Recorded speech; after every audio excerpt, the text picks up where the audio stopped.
Potter fans, for those of you that have just seen our Harry Potter Codenames review, you know that my wife had the great idea of maybe talking a little bit about one of our, I think, highlight experiences when we were in New York City, Harry Potter and the Cursed Child. We were fortunate enough to get to see the Broadway play, so we thought we'd do a quick review of the play. What we'll do is we're going to talk a little bit about sort of the experience and how you can maybe get to the play, because that was a challenge for us. So we'd like to share some of our tips and tricks.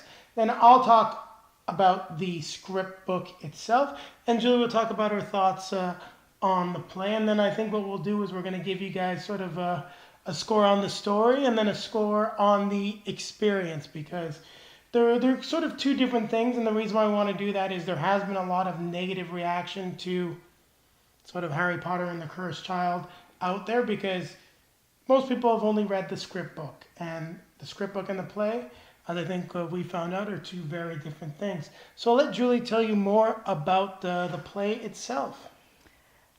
So we were planning a trip to New York, and I love Broadway. I love plays, musical theater. I've been watching them since I was a teenager and absolutely love them, and wanted to take the opportunity to let Jason experience his first Broadway play, and he wanted nothing to do with anything. I hate musicals, and the plays, in most cases, were not that affordable for someone that does not love. So I had the challenge of finding something that had little to no singing, and that Jason would appreciate and not fall asleep and complain the whole way through. So he did let me know a couple weeks before we went that he would consider going to Harry Potter and the Cursed Child. So I had been looking for a little while, and the tickets were pretty expensive through Broadway.com. We're talking $700 US, $650 US, and that's for one. For part one, because this is a two-part play. So we were lucky. We found some unidentified seats on Broadway, on StubHub, basically saying in the balcony, your seats will be together for a reasonable price. It still wasn't cheap, but it was along the prices of basically what they basically for the price that they charge for balcony tickets. It was about $20 more. That's what the people next to us said. We talked to them a little bit about it. They said, "Oh, you guys didn't pay that much more, and you got it last minute through StubHub." But that's pretty much a good deal. And for those of you that do know New York and do know Broadway and know that there are last minute tickets, they weren't there. When we walked around, we saw the booth a few times. We were in and around Times Square near Broadway. Never saw anything listed for Harry Potter and the Cursed Child. So keep that in mind if you're trying to go see it. It's one of your, the big thing you want to do in NYC, plan in advance. Yeah. So that being said, one of the things that we're going to say, if we're a little bit vague, is we took an oath. We're going to keep the secrets.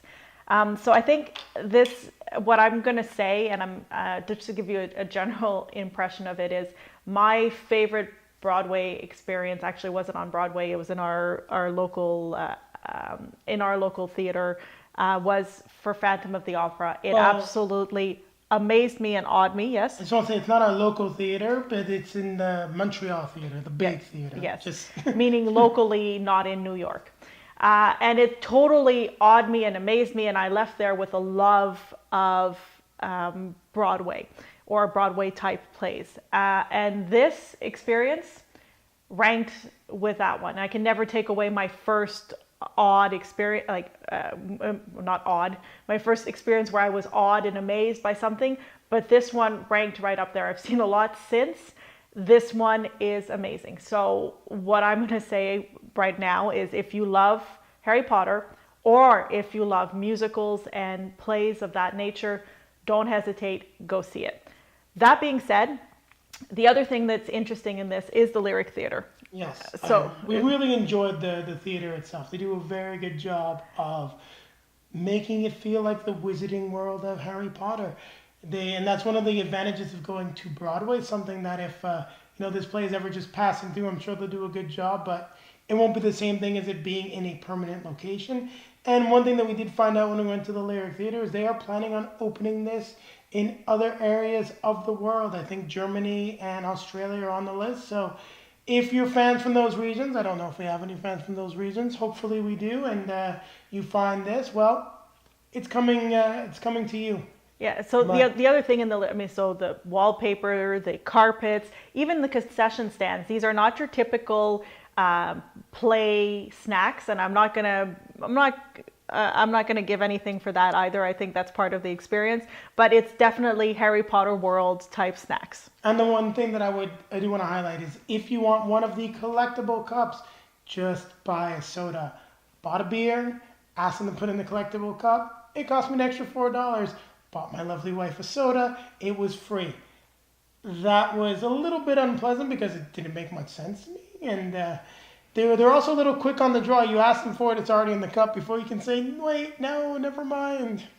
They also do a great job with the merchandise. There's 2 entrances to the Lyric Theater. One where you come in through basically the souvenir boutique, and there's another one on another street. So you can go in either way. Just go check them out on both nights. I think that's what we're gonna leave at it. I will leave it at that, and don't forget the wall. Yeah, don't forget. There's Patronus, some great Patronus painted on the wall. Go opportunity for a photo op. I thought it was really cool.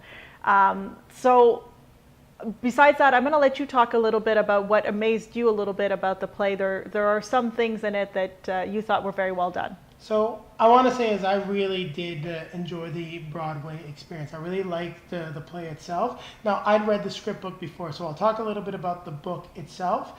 And I'm not going to go into too much detail, but I had a lot of issues with some of the characters in the book. I really struggled with Albus Potter and Scorpius Malfoy, and since they were the 2 main characters, I didn't love it. But that being said, I always saw the potential of the story either being on as a play or on the big screen. This script book is literally a script book, so it's the script. Like very little, explanation of the dialogue. A lot of that is all left in the hands of an actual director, specifically in the case that this is going to be theater. And it wasn't the most enjoyable experience, and considering that this is a 5-hour play, I think for people that are fast readers, since it's a script book, there's a lot of dead space in there. You can fly through this story in about an evening very quickly, which you can't do with the play. Now, the one thing I found with the play is that it shored up a lot of the issues that I had with the script book itself. If you've read the book and you hate the idea of the story, I don't know if the play is going to change your thoughts on the story. But the experience at the Lyric Theater is something that I think, especially if you're a fan of Harry Potter and the Wizarding World, is something to not be missed. And if you can get some good tickets, I think you should still consider going. But I really want to highlight that they do a lot of cool stuff in the play. I don't want to spoil it. You might be able to find spoilers online if you care to look for them. I'm not going to be able to do it, but they do have some nice special effects. And for anyone that knows a lot about theater, there is definitely a fair bit of use of trapdoors and things like that. But some of the times I'm like, wait, you did that, and how did you pull that off? I know, theoretically what they're doing, but the way that it works and the way that they move everything around is incredibly impressive. So much so that I was like, well, you know what, if they did another Harry Potter play, or let's say, we're wearing the shirts, Fantastic Beasts, a Fantastic Beasts play, or any type of thing where they would put the same level of production and effects in there, I would definitely be interested in going to see it. It's something that I would highly recommend. Yeah, I definitely think they took it to the next level here. And they're very tight-lipped about it. The ushers afterwards will say, it's magic. So I really think for that it was amazing. As somebody who hadn't read the book, after Jason read the book and gave me his opinion on it, I didn't have time to pick it up. I had no desire really to pick it up. So I went in this play as a Harry Potter fan with no information about the play besides the fact that it happens, 19 years later. So for me, the story was very thematic. It was Harry Potter and Hermione and Ron and Ginny and their kids, and how their kids are living basically a very similar story, but in the shadow of Harry Potter. And that's what I'll leave it at. I enjoyed it. I didn't have any negative background of the book. I was just there as a Harry Potter fan, and to me, it was Harry Potter grown up, but still with all of the Harry Potter quirks with him, and Hermione grown up with the same basic personality, just, you know, a little bit older with different responsibilities. The one thing I will say, if we're going to talk just a little bit about the characters, and I do know that people have had issues with the characters, and I did really very much appreciate them in the play, and it made a lot more sense than in the book because, like I said, directing, the delivery of the lines, the look on people's faces is something that you don't quite get in the book. But I do feel that the author, which is Jack Thorne, and I know we didn't talk about it a little bit, is that Jack Thorne wrote it, and it's based on a story by J.K. Rowling. And what I found is I think Jack Thorne understood the character of Ron the best because and also I'd say Draco as well. I found that Ron and Draco felt to me to be the most authentic in terms of like progression, and I could really feel like this is definitely where I would see these characters going after all of their experiences. Now, while I do believe that, like, you know, Ginny, Ron, and Hermione, very realistic where they would end up based on their personalities and who they are, I do understand the characterization issues that some fans have had with those characters, and why you may not be the biggest fan of the direction that they go, but it is still very much in line with what you've seen in the stories. And it could be that some of the people that got the book because, you know, they've watched all the movies, the only way that they're going to see the continuation is the book, they're the ones that are the least satisfied with it, because I think that those character progressions are a little bit more true to the books themselves. Mm-hmm. My least favorite book is Harry Potter and the Order of the Phoenix because of Harry Potter's characterization, and I could see a lot of that in the adult Harry Potter in this story. Yeah. So that being said, I'm going to jump right into my rating of, and I'm going to combine. You can give a rating specifically for the story, but for me, the story and the play, they always go hand in hand. The experience of theater to me is all of it combined, and I'm not going to do it the disservice of saying the story, you know, splitting up and saying production was this. I enjoyed my experience that includes the story and the play. And to me, this is a solid 9.5. I will tell everybody, and that's one of the reasons I thought it would be cool to do this, is I didn't really know a lot about this. I hadn't read a lot about it, which is surprising since I've heard so much about other big plays out there right now, like, you know, Hamilton and some of the others that are there. I thoroughly enjoyed this, and I hope that as many people as possible get the opportunity to go and experience it before the secrets get out. And you know what, I'm going to agree with you. I'm going to change what I'm going to do. I know I said we should split it up to the story and then the play. So what I'm going to do is I'm going to follow your lead, because you're right, theater shouldn't be separated. But I'm going to give the script book a score, because I really don't think that the marketing was done well enough by the company to say this is the script. And we really didn't add anything to it. And I think that was where a lot of the negative feedback came from. And as a book, like something to read on your shelf, I give it a 5.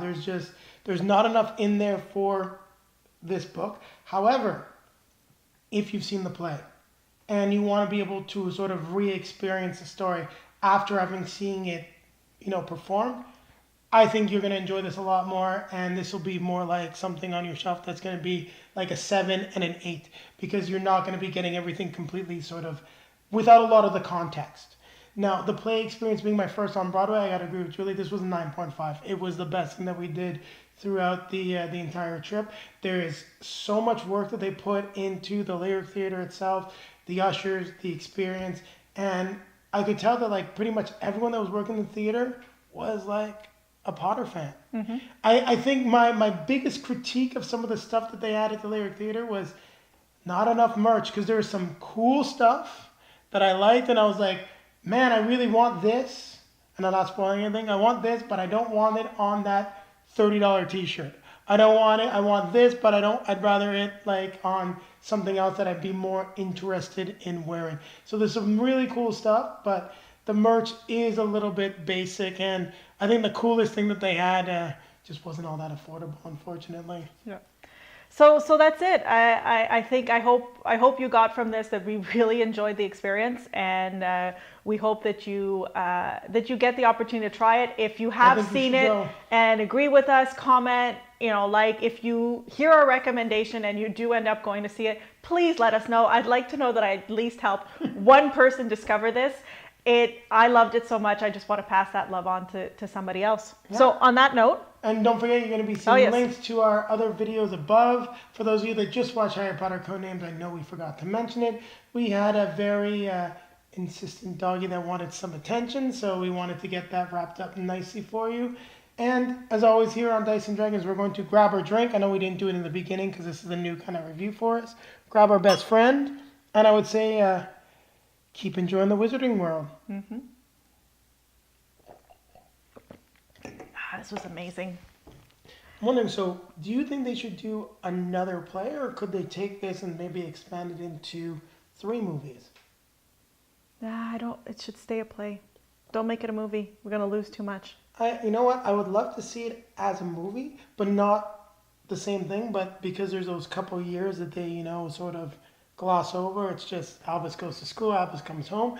I'm just saying there's definitely potential for them to take those couple years and give Albus his own story if they'd like to.